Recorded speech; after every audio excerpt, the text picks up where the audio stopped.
அகமறிவோமா YouTube channel. நான் உங்கள் கோவிந்தராஜ் சுப்பிரமணி. இன்று கதை கேட்போமா பகுதியில் நட்புக்கு உதாரணமாக மகாபாரதத்தில் வந்த ஒரு கதையை பற்றி பார்ப்போம். ஒவ்வொரு உறவு முறையும் எவ்வாறு இருக்க வேண்டும் என்பதற்கு நம் முன்னோர்கள் ஒரு இலக்கணம், அதாவது ஒரு வரைமுறையை வகுத்து வைத்தார்கள். நட்புக்கு அவர்கள் சொன்ன வரைமுறை என்னவென்றால், இந்த 3 குணங்களும் இருந்தால்தான் அவன் நண்பனுக்குண்டான தகுதி உடையவன். 1. தான் அறிந்து கொண்ட நல்லவற்றை நண்பனுக்கு சொல்லி அவனையும் அதன்படி செயல்பட வைப்பது. 2. நண்பன் தவறு செய்தால் அதை கண்டித்து அவனை அதிலிருந்து வெளிவரச் செய்வது. 3. நண்பன் துன்பத்தில் இருக்கும்போது தன்னால் முடிந்த அளவு அவனுக்கு தோள் கொடுத்து துன்பத்தை நீக்குவது. இந்த 3 குணங்கள் யாரிடம் இருக்கிறதோ அவனே உண்மையான நண்பனாக இருக்க தகுதி உடையவன். நட்புக்கு உதாரணமாக புராணங்களில் துரியோதனனையும் கர்ணனையும் கூறுவார்கள். பல பேர் பாரதம் சொல்லி நானும் கேட்டிருக்கிறேன். மகாபாரதம் சம்பந்தமான ஒரு சில புத்தகங்களையும் படித்திருக்கிறேன். என்னுடைய வாழ்வில் நடந்த நிகழ்ச்சிகளின் மூலமாகவும் ஒப்பீடு செய்து இதில் வரும் கதையும் அதுக்குண்டான கருத்தையும் சொல்கிறேன். மகாபாரதத்தில் துரியோதனனும் கர்ணனும் நட்புடன் இருப்பது போல இன்னும் வேறு சில கதாபாத்திரங்களும் உண்மையான நட்புடன் இருந்திருக்கிறார்கள். அந்த கதாபாத்திரங்களை பற்றியும் பார்ப்போம். மகாபாரத கதையில் துரியோதனனும் கர்ணனும் நட்பிற்கு இலக்கணமாக வாழ்ந்தார்கள் என்று கூறுவார்கள். என்னை பொறுத்தவரை சரியான உதாரணமாக வாழ்ந்தார்கள் என்றால் அதைவிட கண்ணனுக்கும் அர்ஜுனனுக்கும் உண்டான நட்பின் உறவே மிகவும் சிறந்தது. மகாபாரத கதையில் தேரோட்டியின் மகனான கர்ணன் இளம் வயதில் போர் பயிற்சி போட்டியில் அவமானப்படுத்தப்படும் போது அர்ஜுனனைப் போல் மிகவும் திறமையாக வில்வித்தையை கையாள்கிறான் என்பதால் துரியோதனன் அவனிடம் நட்பு பாராட்ட எண்ணினான். அதனால் துரியோதனன் தன் ஆளுகைக்கு உட்பட்ட அங்கதேசத்துக்கு கர்ணனை அரசனாக ஆக்கினான். அனைவர் மத்தியிலும் தான் அவமானப்பட்ட போது தனக்கு ஒரு கௌரவத்தையும் நாட்டை ஆளக்கூடிய அங்கீகாரத்தையும் கொடுத்த துரியோதனன் மேல் கர்ணனுக்கு அளவிட முடியாத மதிப்பு ஏற்பட்டது.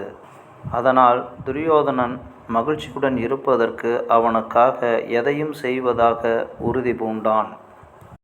துரியோதனன் கர்ணனை விட பஞ்சபாண்டவர்கள் பலத்திலும் போர்க்கலையிலும் மிகவும் திறமை பெற்றவர்களாக இருந்தார்கள் என்பதற்கு மகாபாரதத்தில் ஒரு சில இடங்களில் வரும் சம்பவங்களை கூறலாம். கௌரவர்களும் பாண்டவர்களும் துரோணரிடம் போர் பயிற்சிகளை கற்று முடித்த பின்பு குரு தட்சணையாக துரோணாச்சாரியாருக்கு என்ன வேண்டும் என்று கேட்கிறார்கள். அதற்கு துரோணாச்சாரியார் துருபத மன்னனிடம் சென்று சண்டையிட்டு அவனை கைது செய்து அழைத்து வந்து என் முன் மண்டியிட வைக்க வேண்டும் என்று குரு தட்சணை கேட்கிறார். முதலில் குருதேவர் துரோணரின் சபதத்தை நிறைவேற்றுவதற்காக கௌரவர்கள்தான் துருபதனின் மீது படையெடுத்து செல்கிறார்கள். அப்படி படையெடுத்து சென்றவர்களில் துரியோதனன், கர்ணன், இன்னும் கௌரவர் சேனைகள் அனைத்தும் அடங்கும். துருபதனின் போர் திறத்திற்கு முன்னால் கௌரவர்களாலும் கர்ணனாலும் ஒன்றுமே செய்ய முடியவில்லை. புறமுதுகிட்டு ஓடி வந்து விடுகிறார்கள். அதன் பின்பு பாண்டவர்கள் துருபதனை எதிர்த்து சண்டை செய்து துருபதனை வெற்றி கொண்டு கைது செய்து துரோணரின் முன்னால் கொண்டு வந்து மண்டியிட வைக்கிறார்கள். தங்களால் செய்ய முடியாத விஷயத்தை பாண்டவர்கள் செய்துவிட்டார்களே என்ற பொறாமையும் வஞ்சமும் துரியோதனனுக்கும் கர்ணனுக்கும் ஏற்படுகிறது. துரியோதனனும் கர்ணனும் சரி தவறு என்ற விஷயங்களை விட்டுவிட்டு பொறாமையும் வஞ்சத்துக்கும் ஆட்படுகிறார்கள். இதில் குருதேவர் துரோணருக்கும் துருபதனுக்கும் நட்பு ரீதியில்தான் பிரச்சனையே ஆரம்பம். இருவரும் பால பருவத்தில் குருகுலத்தில் ஒன்றாக படித்தவர்கள். அப்போது படிக்கும்போது துருபதன் துரோணரிடம், நான் என் நாட்டுக்கு அரசனானதும் உனக்கு பாதி ராஜ்யம் தருகிறேன் என்று வாக்குறுதி அளிக்கிறான். இருவருக்கும் குருகுல கல்வி முடிகிறது. இருவரும் அவரவர் இல்லத்துக்கு செல்கிறார்கள். துருபதன் தன் நாட்டுக்கு இளவரசனாக இருந்து மன்னனாக மாறுகிறான். துரோணர் திருமணம் செய்து குடும்பமாக இருக்கிறார்.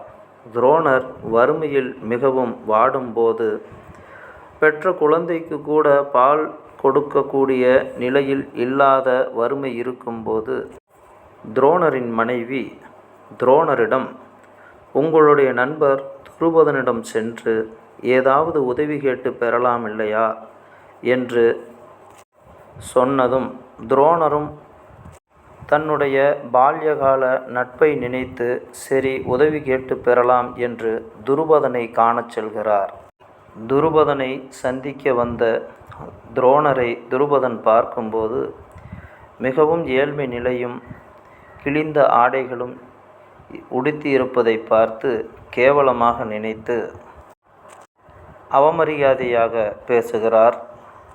நீ எப்படி எனக்கு நண்பனாக முடியும்? ஒரு அரசனுக்கு இன்னொரு அரசன்தான் நண்பனாக முடியும். ஒரு பிச்சைக்காரன் எப்படி நண்பனாக முடியும் என்று கேவலமாக பேசுகிறார். மிகுந்த அவமானப்பட்ட துரோணர் அந்த இடத்தை விட்டு திரும்ப வந்து விடுகிறார். பின்பு தன் மனைவியும் குழந்தையும் கூட்டிக் கொண்டு தனது மனைவியின் அண்ணனான கிருபாச்சாரியார் இருக்கக்கூடிய அஸ்தினாபுரத்துக்கு வருகிறார். கிருபாச்சாரியாரும் போர்க்கலை பயிற்சியை பயிற்றுவிப்பதில் வல்லவராக இருக்கிறார். ஆனால் அதைவிட துரோணர் அஸ்திர பயிற்சியிலும் மந்திர எந்திரங்களை கையாளக்கூடிய பயிற்சியிலும் திறமை மிக்கவராக இருக்கிறார்.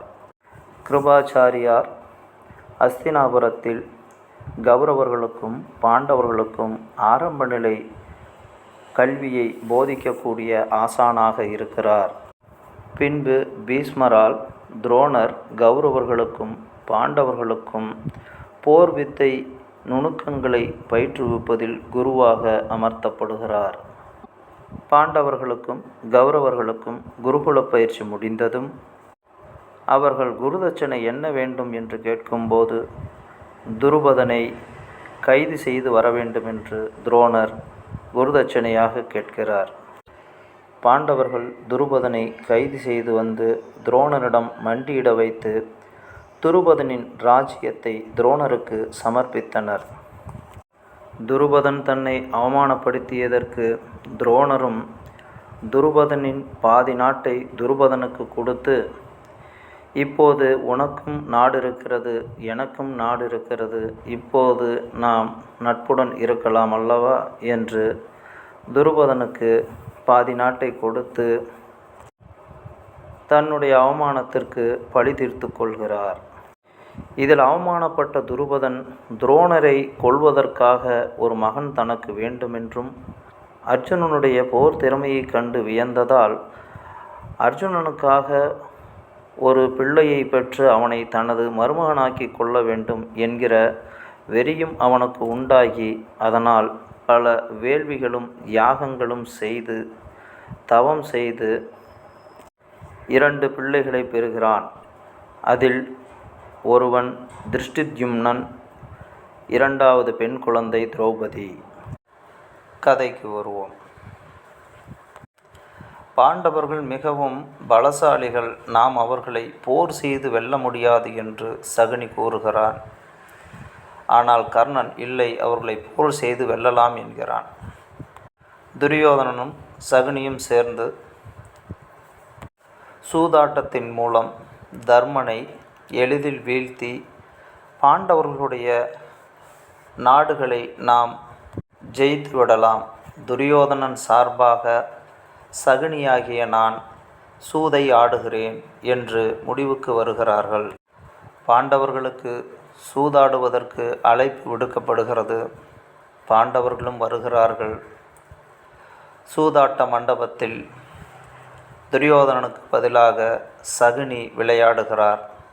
பாண்டவர் பக்கம் தர்மபுத்திரன் விளையாடுகிறான்.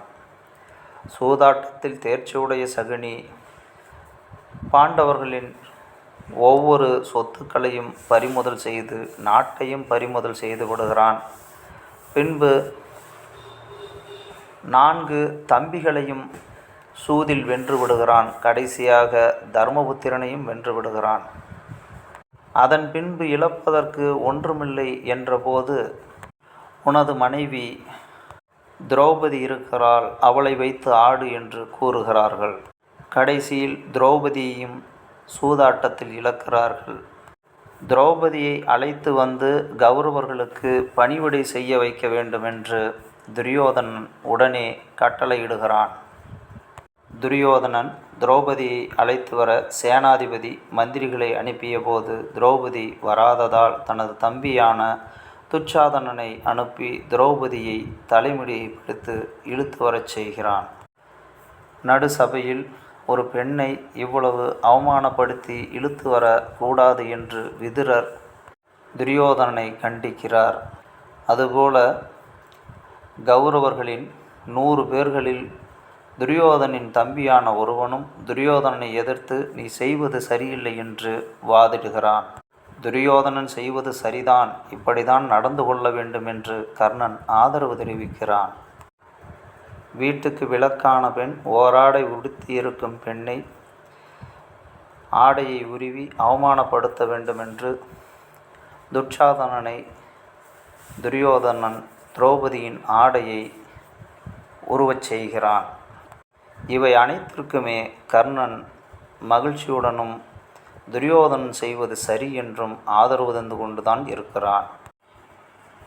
இந்த சம்பவம் ஒன்றை நினைவில் வைத்து கொள்வோம். அதுபோல கௌரவர்களை விடவும் கர்ணனை விடவும் பாண்டவர்கள் மிகவும் வலிமையானவர்கள், திறமையானவர்கள் என்பதற்கு இன்னொரு உதாரணமாக வனவாசத்தில் பாண்டவர்கள் எவ்வாறு துன்பப்படுகிறார்கள் என்பதை மற்றவர்கள் சொல்லி கேட்பதை விட நாமே நேரடியாக சென்று பார்த்து அந்த இன்பத்தை ரசிக்க வேண்டும் என்று துரியோதனனும் கர்ணனும் தனது படைகளை திரட்டி கொண்டு பாண்டவர்கள் தங்கியிருக்கும் வனத்திற்கு பக்கத்திலுள்ள பிரதேசத்திற்கு வந்து தங்குவதற்காக வருகிறார்கள். அப்போது அந்த பகுதியில் கந்தர்வர்கள் தங்கியிருக்கிறார்கள். இருவருக்கும் வாக்குவாதம் ஏற்பட்டு சண்டை நடக்கிறது.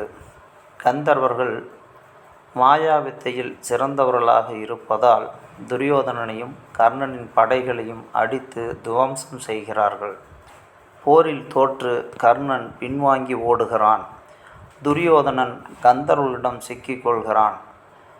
கந்தர்வர்கள் துரியோதனனை கட்டி வைத்து சித்திரவதை செய்கிறார்கள். இதை அறிந்த தர்மபுத்திரன் அர்ஜுனனையும் பீமனையும் அழைத்து எப்படியாவது சென்று துரியோதனனை காப்பாற்றுங்கள், அவன் நமது சகோதரன் என்று அனுப்பி வைக்கிறான். முதலில் செல்ல மறுத்த அர்ஜுனனும் பீமனும் அண்ணனின் பேச்சை மீற முடியாமல் சென்று கந்தர்வர்களிடம் போரிட்டு துரியோதனனை மீட்டு கொண்டு வருகிறார்கள். பாண்டவர்கள் துன்பத்தில் இருப்பதை பார்க்க வந்த துரியோதனன் தான் துன்பப்பட்டு பாண்டவர்களாலேயே காப்பாற்றப்படுவதை எண்ணி மிகவும் அவமானத்துக்குள்ளாகிறான். துரியோதனனும் கர்ணனுக்குமான உதாரணங்களை இத்துடன் நிறுத்திவிட்டு அர்ஜுனனுக்கும் கண்ணனுக்குமான நட்பை பற்றி இதற்கு மேல் பார்ப்போம். மகாபாரதத்தில் அரக்கு மாளிகையில் பாண்டவர்களை கொல்ல சூழ்ச்சி செய்து அதிலிருந்து தப்பித்த பாண்டவர்கள் யாரும் அறியாமல் பலகாலம் பிராமண உருவில் மறைந்து வாழ்கிறார்கள். துருபதனின் மகளான திரௌபதியின் சுயம்பர விழாவை காணச் செல்கிறார்கள். சுயம்பர போட்டியில் கௌரவர்கள் முதல் கர்ணன் வரை தோற்று போக பிராமண உருவில் இருக்கக்கூடிய பாண்டவர்களில் ஒருவனான அர்ஜுனன் சென்று சுயம்பர வில்லை எடுத்து நாணேற்றி லட்சியத்தை அடைந்து திரௌபதியை அடைகிறான். அப்போதிருந்துதான் மகாபாரதத்தில் கண்ணனுடைய அறிமுகம் வருகிறது. திரௌபதி கண்ணனுக்கு தங்கை முறை. அதுபோல பாண்டவர்களின் தாயான குந்தி தேவி கண்ணனுக்கு அத்தை முறையாகிறாள். அதனால் கண்ணன் பாண்டவர்களுக்கு மாமன் உறவு.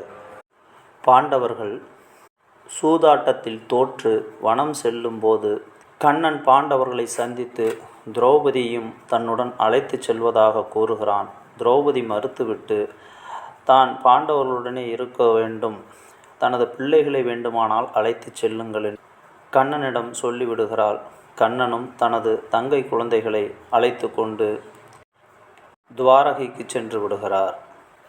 பாண்டவர்கள் வனவாசத்தில் இருக்கும் சமயத்தில் அஸ்தினாபுரத்துக்கு துர்வாச முனிவர் வருகிறார். அப்போது துர்வாச முனிவர் மகிழ்ச்சி அடையும்படி பணிவிடைகள் செய்து துர்வாசரை மகிழ்விக்கிறான்.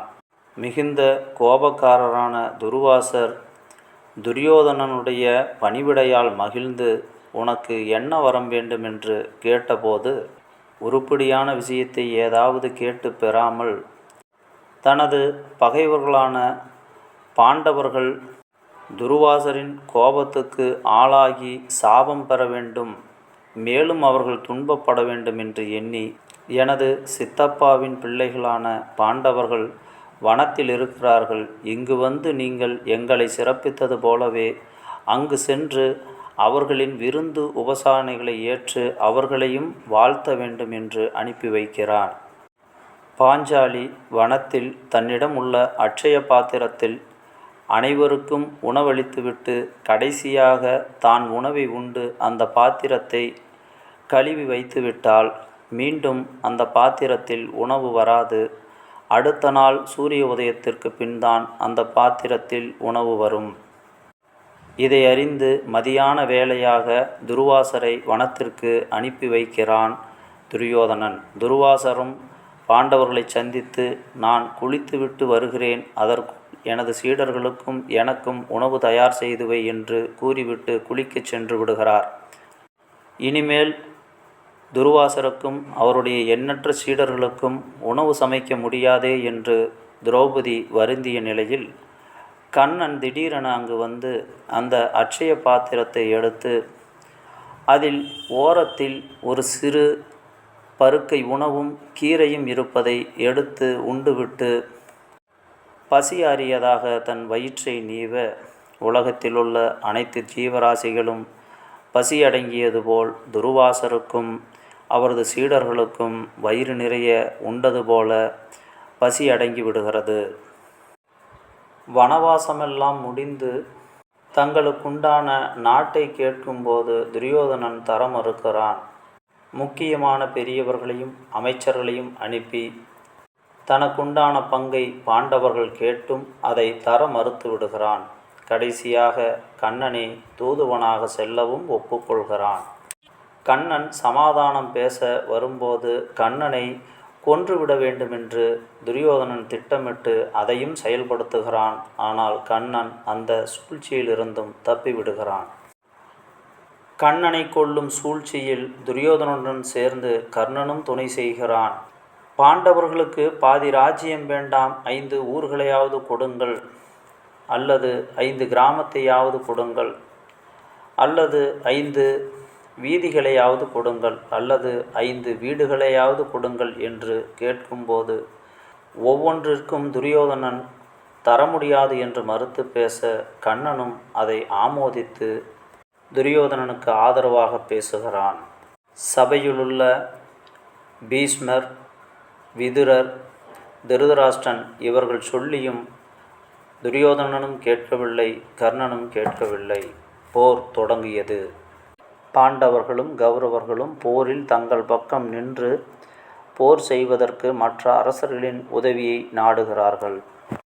கண்ணனை சந்திக்க துரியோதனனும் அர்ஜுனனும் செல்கிறார்கள். துரியோதனன் முதலில் வந்தான், அர்ஜுனன் பின்னால் வந்தான். துரியோதனன் தலைமாட்டின் அருகில் அமர்ந்தான், அர்ஜுனன் கால் மாட்டில் அமர்ந்தான் என்றெல்லாம் கதை சொல்கிறார்கள். இதில் முக்கியமாக கவனிக்கப்பட வேண்டிய விஷயம் என்னவென்றால், கால் மாட்டில் தலைமாட்டில் உட்காருவது விஷயமல்ல, கண்ணன் சொன்ன நிபந்தனையில்தான் விஷயமே இருக்கிறது. பாண்டவர்களும் கௌரவர்களும் இருவருமே எனக்கு உறவுக்காரர்கள். அதனால் நான் இருவருக்கும் பாதகமில்லாமல் உதவ வேண்டும். அதனால் என்னை சார்ந்த படைகள் அனைத்தும் ஒருபுறம் இருக்கும். கையில் ஆயுதம் ஏந்தி சண்டையிடாமல் நான் ஒருபுறம் இருப்பேன். என்னுடைய படை வேண்டுமா, அல்லது ஆயுதம் ஏந்தாமல் இருக்கும் நான் வேண்டுமா என்று கண்ணன் நிபந்தனை போடுவார். யார் முதலில் வந்தாலும் இளையவராக இருப்பவருக்கு முன்னுரிமை. அதனால் முதலில் அர்ஜுனன் கேட்கட்டும் என்று கண்ணன் அர்ஜுனனை முதலில் கேட்கச் சொல்கிறான். அவ்வளவுதான். தனித்த ஒரு ஆளை வைத்து கொண்டு என்ன போர் செய்வது? அவனுடைய படைகள் இருந்தால் அதை வைத்து வெற்றி பெறலாம் என்றுதான் எல்லோரும் நினைப்பார்கள். ஆனால் அர்ஜுனன் கண்ணன் மட்டுமே போதும் என்று கூறிவிடுகிறான். துரியோதனனுக்கு முதலில் கேட்கக்கூடிய வாய்ப்பை கண்ணன் வழங்கியிருந்தாலும் துரியோதனன் கண்ணனின் படைகளைத்தான் கேட்டிருப்பான்.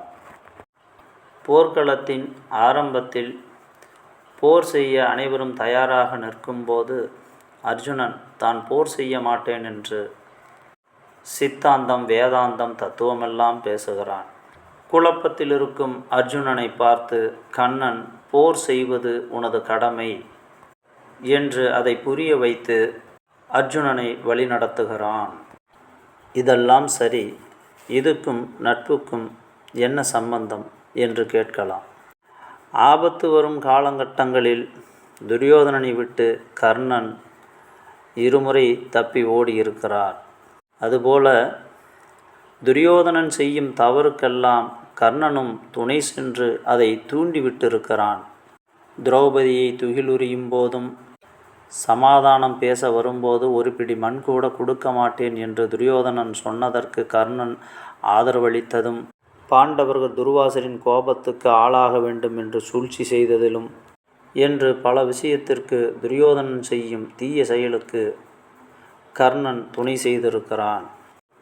என்னுடைய மானத்தை காத்தான், எனக்கு உணவளித்தான் என்பதற்காக செஞ்சோற்று கடன் தீர்க்க துரியோதனனுக்காக கர்ணன் உயிர் தியாகம் செய்தான்.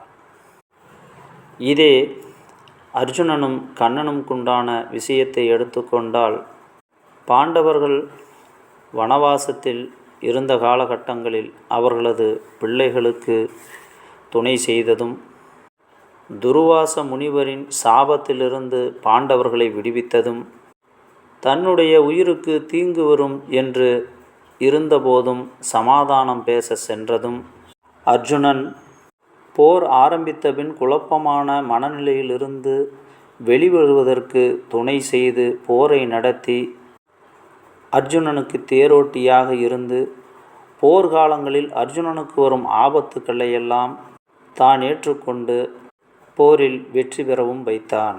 அதுபோல அர்ஜுனனும் தான் தவறு செய்யும்போது தன்னுடைய நண்பனான கண்ணன் அதற்குண்டான நியாயங்களை விளக்கும்போது அதை ஏற்றுக்கொண்டு தன் தவறை உணர்ந்து திருத்தி கண்ணன் சொன்னபடி நடந்தான். நட்பு என்பது ஒருவர் மட்டும் இந்த 3 விஷயங்களையும் கடைபிடித்து இருந்தால் போதாது. யார் அவருக்கு நண்பனாக இருக்கிறார்களோ அவரும் இந்த 3 விஷயத்தை கடைபிடிக்க வேண்டும். அப்பொழுதுதான் அது முழுமையான நட்பு. ஒருவர் மட்டும் நட்புக்கான இலக்கணத்திலுள்ள 3 குணங்களையும் கடைபிடித்து மற்றவர் கடைபிடிக்காமல் இருந்தால் துரியோதனனும் கர்ணனும் போல மாண்டுதான் போக வேண்டும். இந்த 3 குணங்கள் இல்லாதவர்களை நண்பன் என்று சொல்லக்கூடாது. பழக்கப்பட்டவர், தெரிந்தவர் என்று வேண்டுமானால் சொல்லலாம். முதலில் இந்த 3 குணங்களும் நமக்கு இருக்கிறதா என்று பார்க்க வேண்டும். நாம் அதை கடைபிடித்து நடக்க வேண்டும். அப்போதுதான் உண்மையான நட்பை நாம் அறிய முடியும். நான் உங்கள் கோவிந்தராஜ் சுப்பிரமணி. நன்றி, வணக்கம். மீண்டும் அடுத்த பதிவில் சந்திப்போம்.